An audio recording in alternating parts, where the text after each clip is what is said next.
everybody hear me okay? Is the volume good? Yeah? Okay. Thank you for coming out. I'm going to talk about universal web design. I work at a hospital in Toronto in one of their research programs, and it's called Knowledge Translation.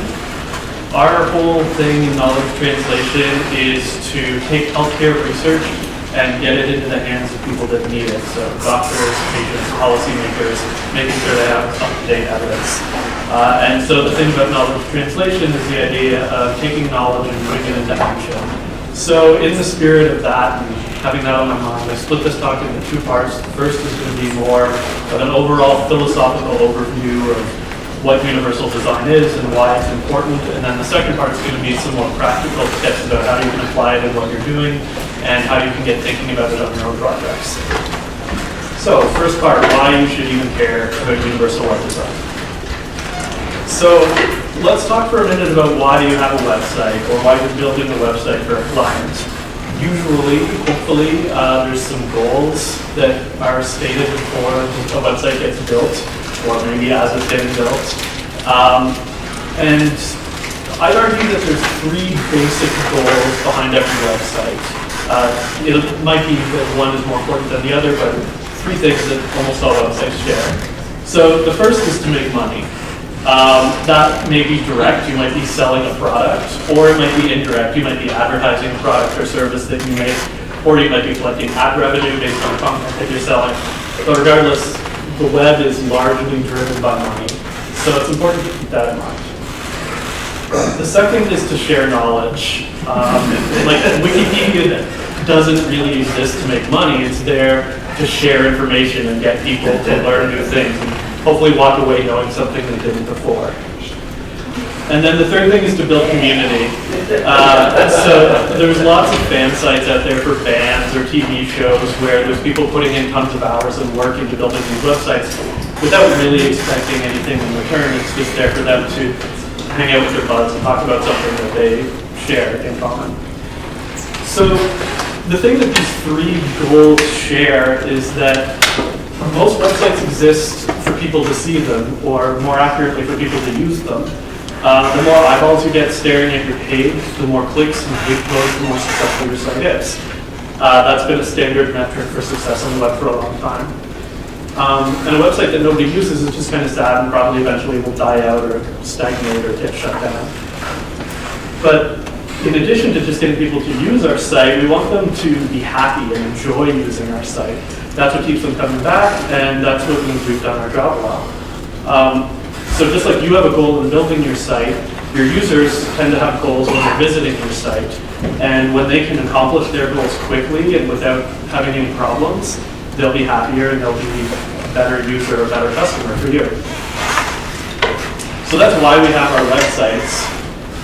And we want to be able to serve our goals, but also serve our users' goals, because a happy user makes your website more successful.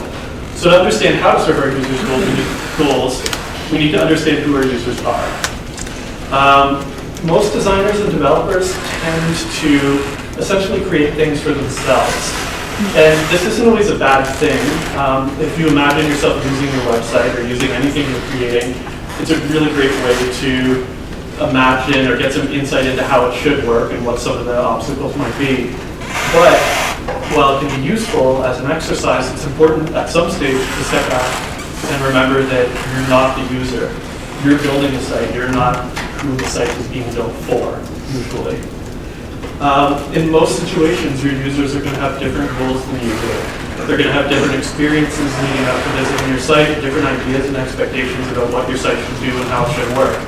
And if there's problems, you'll certainly have more knowledge than the user does about how to overcome them, which makes it easy for a developer to dismiss something as not a big deal, when for a user, it might be a very big deal. So if you're going to take nothing else away from this presentation, I want you to remember these three things. Users are diverse, they're all important, and when you create websites or when you create anything really, it's important to do so with empathy. To think about the user, put yourself in their place, think about some of the issues they might have. And to think about all your users equally, and then how your choices as you're building it affect them. So let's talk about some of this diversity. The devices users use to come to our site are diverse. This is a visualization from OpenSignal showing over 18,000 Android devices that had been released as of August 2014, so almost a year ago. This doesn't include iOS, it doesn't include Windows, BlackBerry, Symbian, and it doesn't include desktops or laptops or game consoles or glasses or watches or anything else users might be using to hit our sites. Users are coming to us from thousands of different devices, all with different capabilities and different screen resolutions, and we can't really make assumptions about how the users are going to access our content. And we can't really tell them they're wrong for doing something that we didn't anticipate or doing something that works for them. This is a graphic from Pew Research that was released very recently that was looking at mobile usage in the United States. As of a couple months ago, 64% of Americans used a smartphone, owned a smartphone and used it to access the internet. So that's not just any mobile phone, that's a smartphone. And it's not shown on here, but in 2013, they released some research showing that 34% of Americans used a mobile device as their primary way to access the internet. So we can't think of things as this like desktop-centric model anymore, where we really can predict what users are going to use to access our content. And if they're coming on mobile, that doesn't just affect how sites appear on the screen, it also means they're using a mobile connection. LTE speeds are really great, but they're not as ubiquitous as we sometimes like to believe as developers. So again, these are stats from OpenSignal from 2014 showing LTE time on LTE for mobile connections. So rather than looking at LTE spread in geographical terms, it's looking at all connections and what percentage of the time people are on an LTE connection. And it's okay. On Verizon, you get 83% LTE connections. That's pretty good. But on Sprint, it's 56%. That's kind of bad. So there's lots of users out there that are on not very fast mobile connections. And those are probably mostly 3G, which is okay. It's pretty fast. So maybe we can say, well, sure, there's bad 3G connections out there, but at least we can count on that. But what about the rest of the world outside of the United States? This is a screen capture from my iPhone when I was in Paris not that long ago. And while I was in Paris, I saw this E up in the corner quite a lot, indicating that I was on an edge connection, which is horrible. Like, I don't know if you've used an edge connection for a mobile device anytime recently, but it is super painful and basically makes you just quit the internet. And this is not that uncommon around the world. But Paris is a big metropolitan city where you might expect people to have good internet connections, but this was really common. And outside of connections, poor performing websites can have like a real monetary cost and life cost on our users too. So this is a graph from McKinsey, International Labor Organization, showing at a minimum wage how much work is required to pay for a 500 megabyte mobile data plan. And in the United States, it's not bad, I guess, 5.7 hours, almost 6 hours of work to pay for your mobile data plan. But if you're in Brazil or Mexico, that's a lot of work just to get 500 megabytes of data. The average web page right now is over 2 megs. So that means you can load 250 websites for 34 hours of work. That's not great. So we need to keep this kind of stuff in mind too. Diversity not just in terms of devices people are using, but their connections, their wage, their lifestyle, and the fact that our choices might not just be making them unhappy, it might be costing them real money. So in addition to devices and networks, like I just talked about, users themselves have diverse abilities. This is an article that was published in PageSpeed last summer by Ann Gibson. It's called An Alphabet of Accessibility Issues. And it's really interesting. This was like one of the best articles I've read on accessibility, or best lists about accessibility.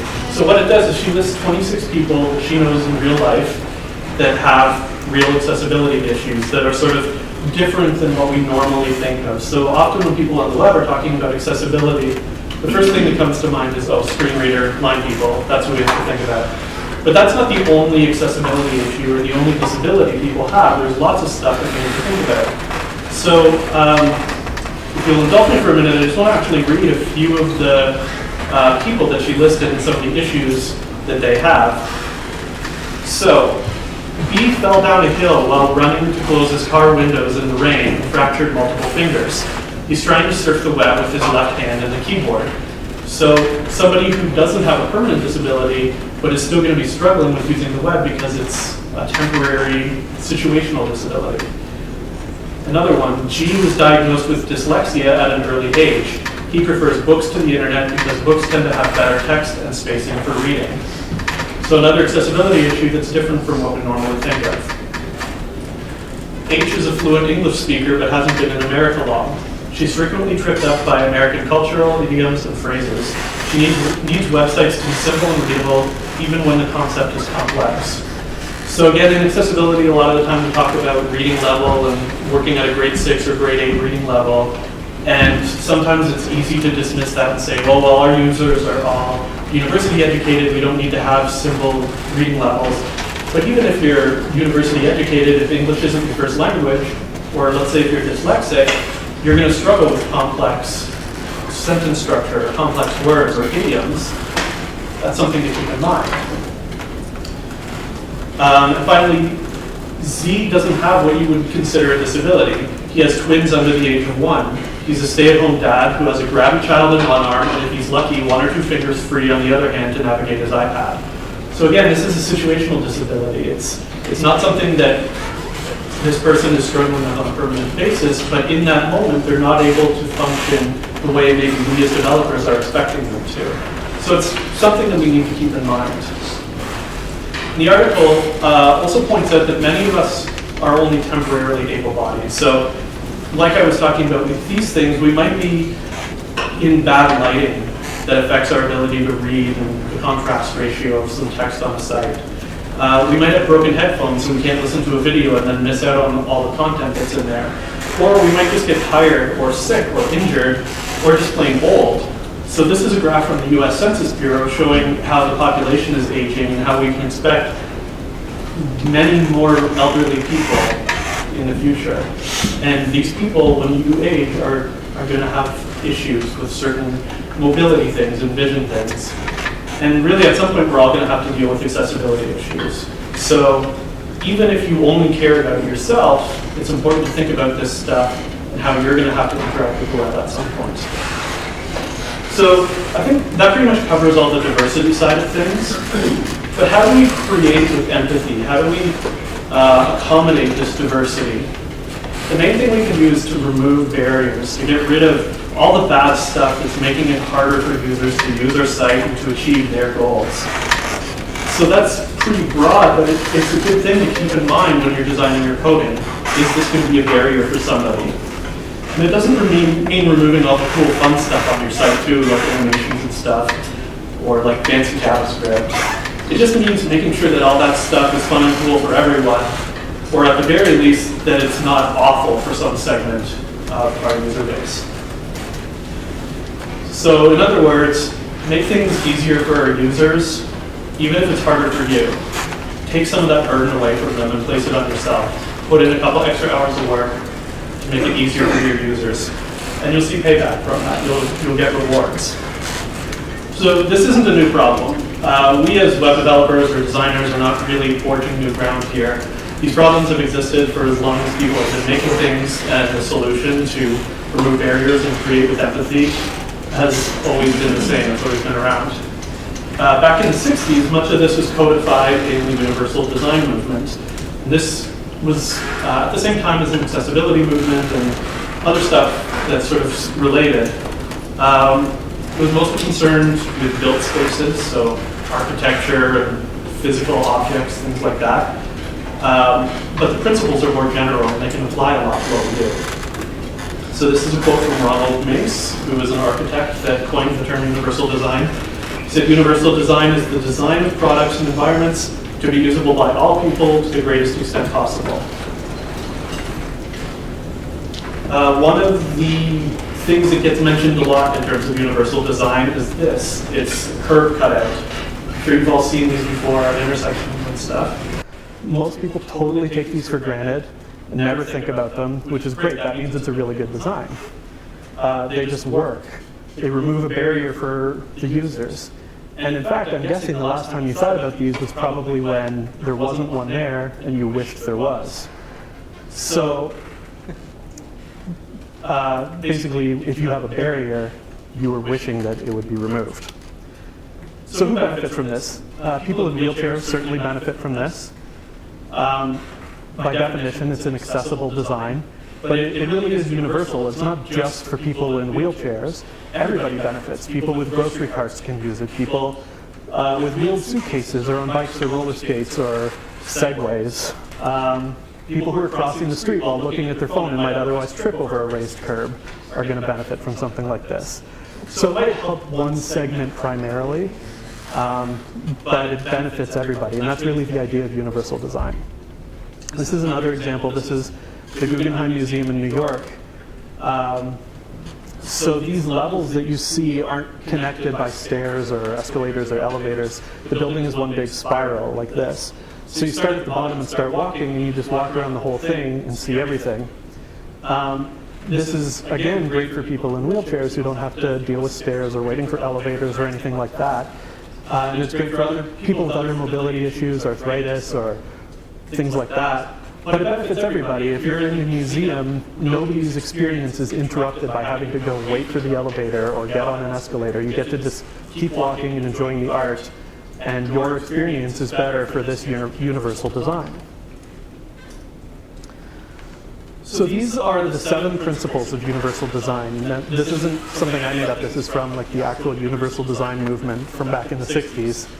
And I was surprised at actually how relevant these are to the web, and often how much it seems like they're written for the web. But that's just because they're good design principles. Each of these principles has a few guidelines, and many of these, again, are really applicable to the web. So I'm going to go through quickly and talk about what each of these means and what the guidelines are. So the first one is equitable use, and this means that the design is useful to people with diverse abilities. Some of the guidelines that are relevant to us are to provide the same means of use for all users, identical whenever possible, equivalent when not, and then avoid segregating or stigmatizing any users. And finally, make the design appealing to all users.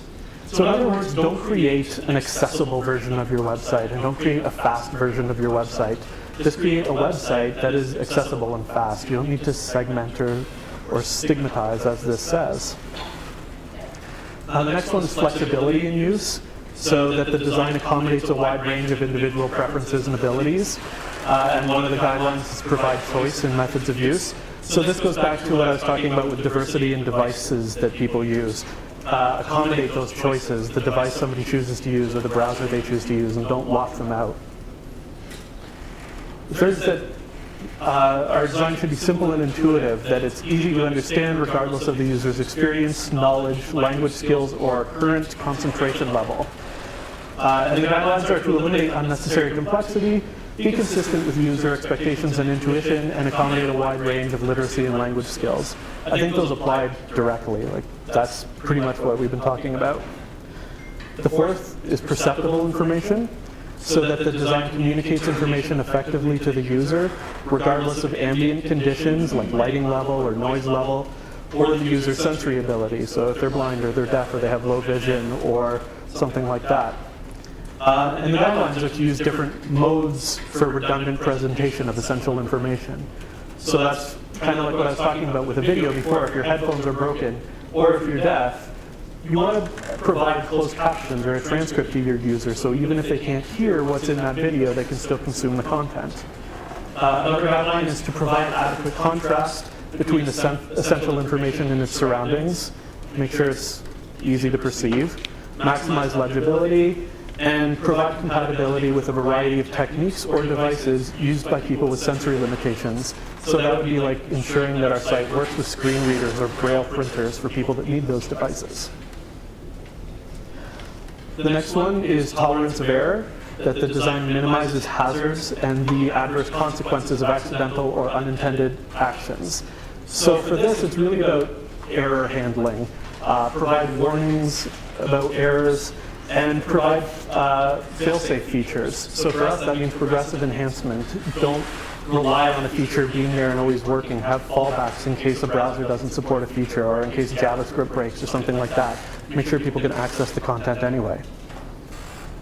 Sixth, low physical effort. The design can be used efficiently and comfortably and with a minimum of fatigue.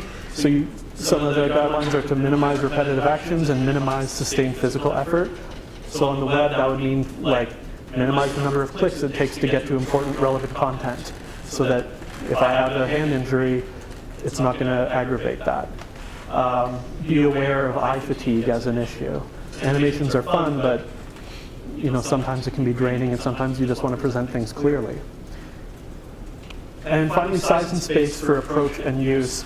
So this really does deal more with the physical world, but we can abstract away a little bit and talk about things like white space and surrounding our content with enough space to make it accessible to people.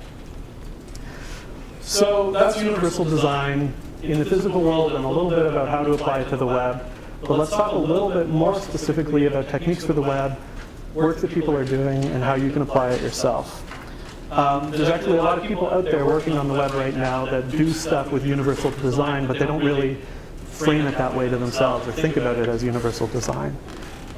So some of the fields where universal design is applicable on the web are accessibility, as I've talked about quite a bit. So there's these guidelines out there from the W3C called the Web Content Accessibility Guidelines. They're really great. It's a huge set of documents, but I highly recommend checking it out because it does a great job of outlining some steps you can take to make your documents accessible.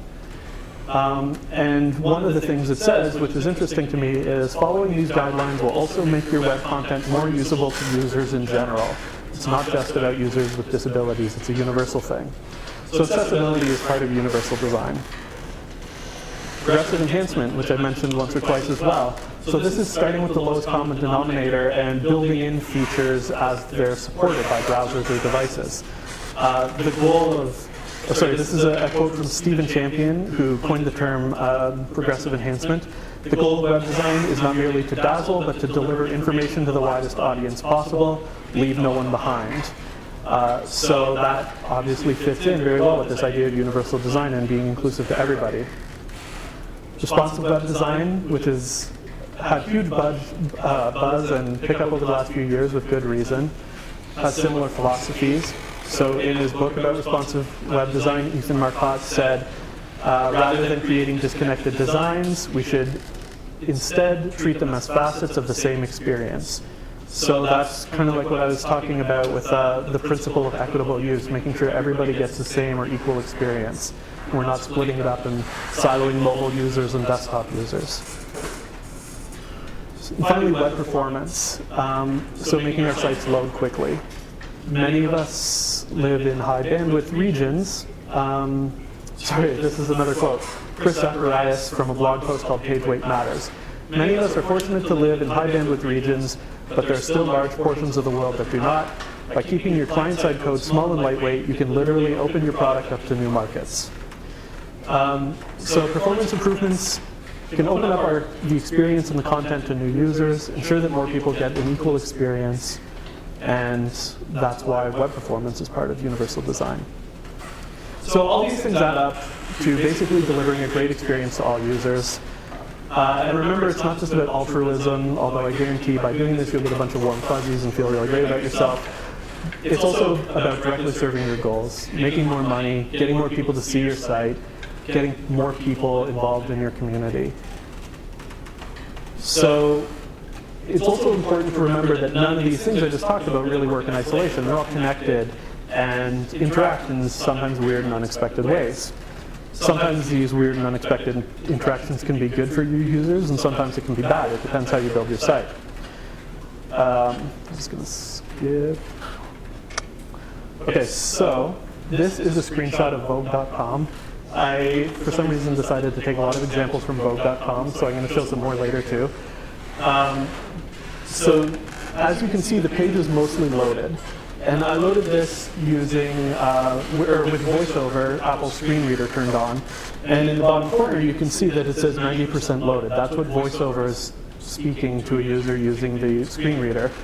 So even though I, as a sighted user, can now see the content and interact with it, a screen reader user is just stuck with this 90% loaded for a few seconds longer until the website finishes. They're not able to interact with the site or consume that content as quickly as I am as a sighted user.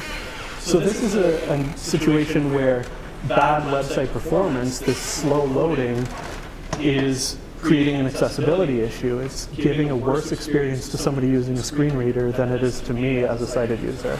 So that's the type of interaction that I'm talking about. Okay. So hopefully you care now. Hopefully that was enough to make you think this is maybe an important thing to worry about. What do you do about it? So I'm going to do 9 tips, I think. They're going to be fairly broad, but we can talk about specifics a little bit too. So the first is to render content server-side. This is really the basis of progressive enhancement, to make sure there's always content there for your user no matter what. Even if they manage to only get one request and response from the browser, all they can load is the HTML and no CSS and no JavaScript. At least they can get that content and see what you have to offer. So how many of you have tried loading a page and seen this? Yeah, a few people. Or this, and then nothing else. Unfortunately, it's kind of common over the last few years with modern web apps built on MVC frameworks and client-side JavaScript, when all the content is loaded by JavaScript, and then the user's forced to wait for that script to load and then execute. Scott Gell said that MVC stands for maybe viewable content. I like that. I think it's clever. But this doesn't mean that using MVC frameworks or like using Angular or React or whatever is evil. It just means bad stuff happens sometimes. The BBC did some research and they found that 2% of their users couldn't load JavaScript, or JavaScript couldn't finish loading at least. A small minority of that was because the users had actively disabled JavaScript, but largely it's because they have some plugins installed that interact in weird ways and kill JavaScript on the page, or a third-party JavaScript like an ad gets messed up and disables JavaScript for the page. So it's more common than we usually think of for JavaScript to just break. And if all our content is being loaded by JavaScript, that means you see this, which is not a good experience for anybody. So we want to make sure we load our content server-side, or render it server-side, and then progressively enhance it with an MVC framework, if that's your thing. The next is to use semantic markup. So using markup the way it was intended, keeping the semantics in mind, gives you a lot of benefits for free. It has huge accessibility benefits. It conveys a lot of information to assistive technology. But more than that, it also reduces the chance of rendering errors or browser bugs biting you. In cases where CSS or JavaScript aren't loaded or don't load properly, it lets the browser render the page better with smart defaults based on what it knows elements are. And it helps with your SEO.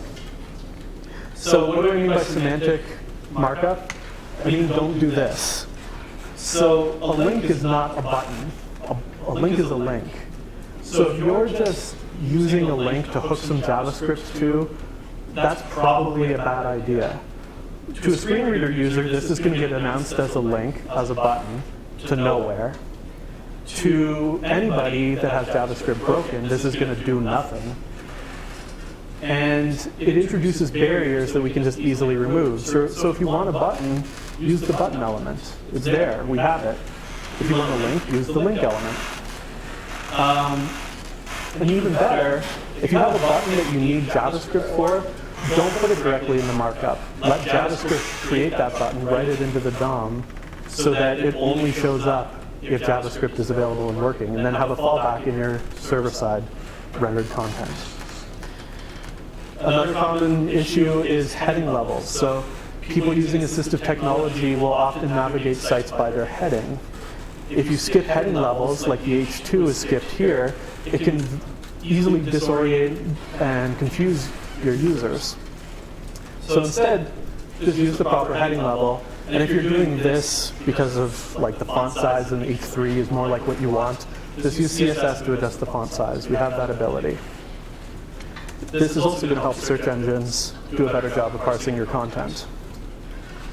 Also, the HTML5 document outline is a lie. I don't know if you guys have read anything about the HTML5 document outline or how it works. If you do, don't believe it. Literally no browser implements the HTML5 document outline. They still outline documents as they did in HTML4 by looking at heading levels. So instead of doing this, which is totally fine according to the HTML5 document outline, you want to do this. Actually use the numbered heading levels so that it makes sense regardless of the section level elements. The next thing is to detect features. So I talked about this with progressive enhancement. So what we want to do is, before we throw a feature at a user, make sure that their browser can support it. This is not the same as user agent sniffing. We don't want to just look and say, oh, well, you're using IE, so we're going to do this. We don't want to make assumptions about what features are available because of a user agent string. User agent strings can be spoofed. We can mess up parsing them. There's a lot of things that can go wrong. Instead, you might want to load a library like Modernizer, which actually detects if a browser supports a certain feature. It tries to make that feature work, and then lets you know, so you can use that, build that into your JavaScript or your CSS, so before you use it, you verify that it works. The next thing is cutting the mustard. So this is a technique that was popularized by the BBC. And basically what it means is you want to run a few tests and say, okay, does this browser, does this device cut the mustard? If so, you get the fancy version. Otherwise, you get the fallback version. I like to think of it in terms of 3 different versions. So first is the OCRAT version, which is just HTML, meaning nothing else is loaded, something's broken somewhere. But like I said before, if you just have HTML and it looks good, if the content's there, then that's something the user can use. So this is Vogue.com again with just their HTML, no CSS or JavaScript. It's kind of messy and hard to understand. There's this weird bunch of HTML that somehow gets rendered like this instead of like actually rendered. So that's kind of weird. You want to avoid situations like that. You want to make sure your content is structured and organized in such a way that if there's no CSS or JS loaded, it still works well.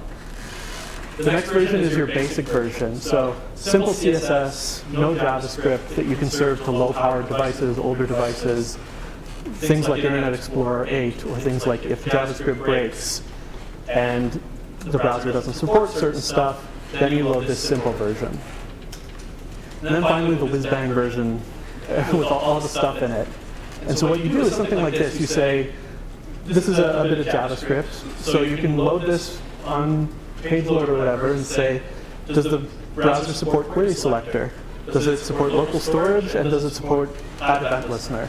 Those are 3 things that I know I want to use in my fancy version. If the browser supports all of those, then I'll load my fancy CSS and my JS. Otherwise, just give them the simple version. And these are 2 great libraries for helping you load JS and CSS asynchronously from your JavaScript. Load.js and load.css from the Filament group. They're really good, really simple to use, and they work great with the cut the mustard technique.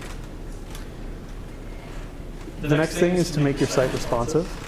I'm hoping a lot of you have done this part already, since it's gotten a lot of attention over the last couple of years, but let's recap basically what responsive web design is. So Ethan Marcotte, in his book and his article about responsive web design, said there was basically 3 criteria for a responsive website. First, that it uses a flexible grid-based layout. So basically, you don't want to do stuff like this. You don't want it to say, our body is 800 pixels wide, that's it. Let it be fluid as the user adjusts the window size or if they come with different devices. Second, flexible images and media. Let your images and media scale as well as the browser scales. So do this. This is what he suggested in his original book about responsive web design. Set your image max width to 100%. If it's big enough, it'll just scale to the size of its container. And then as the container shrinks, the image will shrink as well. Stay in proportion and look great for everybody. Or better yet, if you were at my talk this morning, use responsive images. So there's these new responsive image standards that are out there and have great great support in browsers right now that let you deliver different images to different devices, different users based on their context. It helps you save bandwidth, make sure everybody has a great looking image while keeping performance really optimized. And the final thing is to use media queries, a module from the CSS3 specification. So that would be something like this. Using a media query to define different breakpoints in your CSS to adjust the design when it breaks, so you can have a nice looking design no matter what device or screen size the user is coming at you with.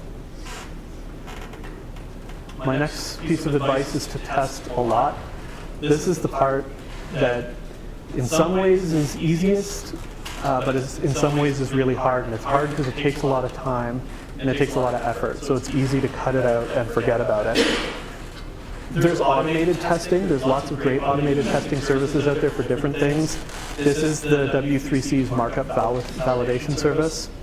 On most of these automated testing things, you don't have to go to the website to use. You can hook it into Grunt or Gulp or whatever build tool you use, continuous integration systems like Jenkins. Anyway, so this will test if your markup's valid. So let's look at Vogue.com again.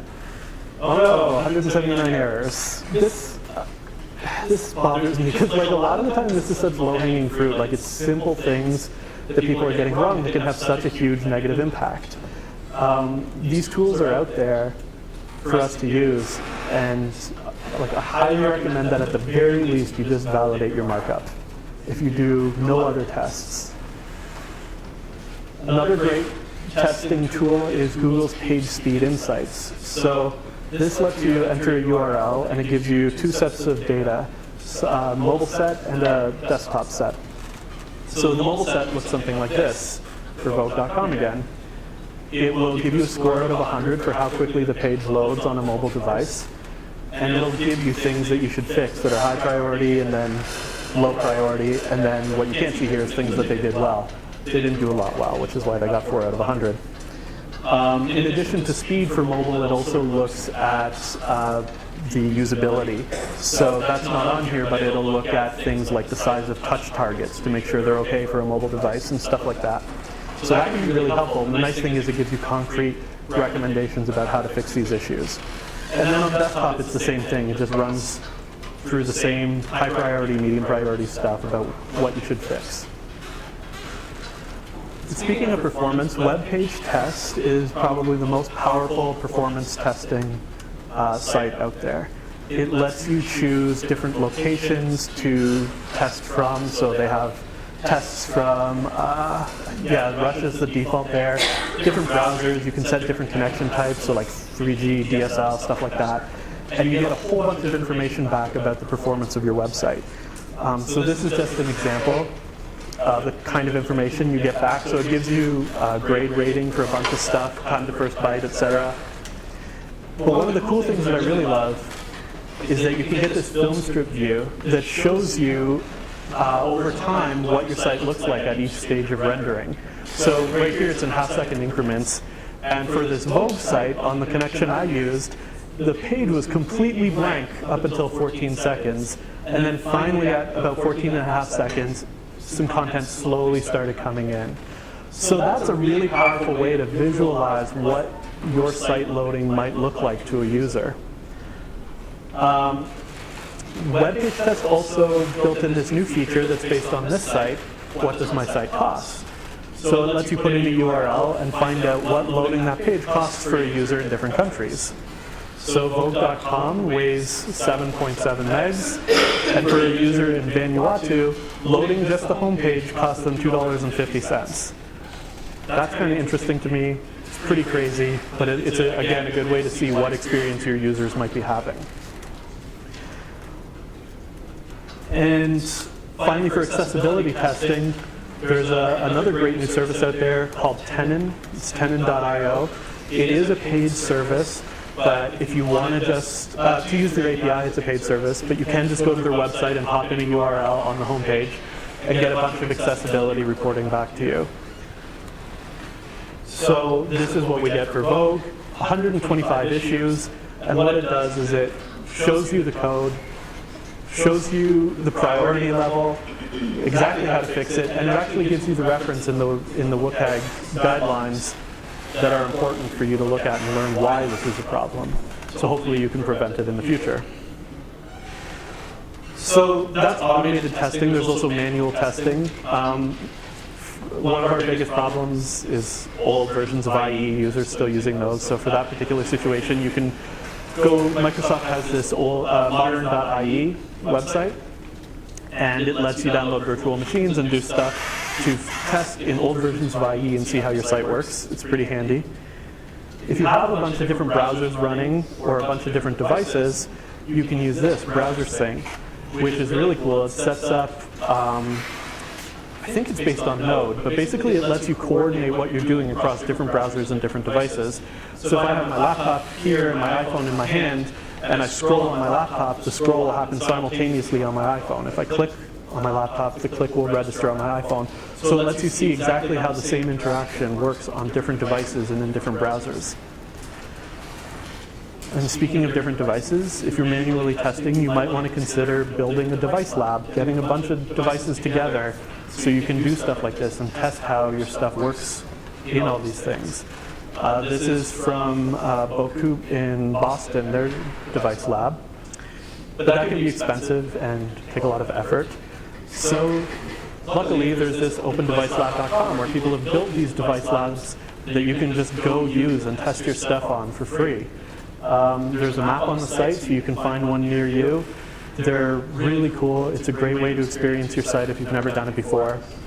Unfortunately, there's like that big section in the middle of the US where there's not a lot of them. So if you live in that big empty space, make one.